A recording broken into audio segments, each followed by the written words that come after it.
Mind, body, spirit. If you're not into spiritual stuff, if you're an atheist, that's fine. I get it.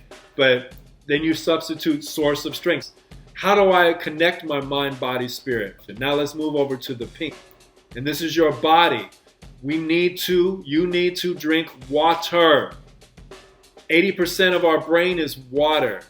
Like 80% of the rest of our body is water. We are water. When you do not hydrate with water, you're not at your best. You're not even close. I get snacks. That's fun.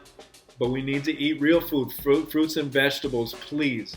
When you're at school and you get the lunch, don't throw out the carrot. Don't throw out the apple. Don't throw out the banana. Eat it, please. For your body to be prepared to do its best, we have to rest. You need like 7-8 hours of sleep. I get all-nighters. I get it. You got a lot of stuff on your plate. But look at how you're spending your 24 hours. I bet there's a better way to use it.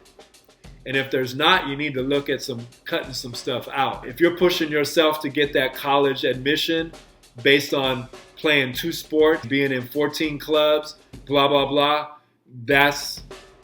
you need to really check yourself and see what's important in your life. If being happy is important in your life and not the kind of happy that's based on perfection or the kind of happy that's based on comparison or competition, those aren't real happies and they're very fleeting.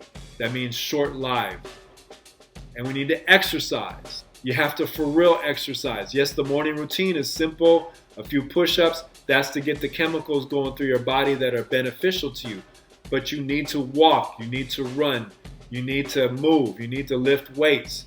You need to do, if you don't want to go nowhere, just do push-ups, sit-ups, and squats and walk.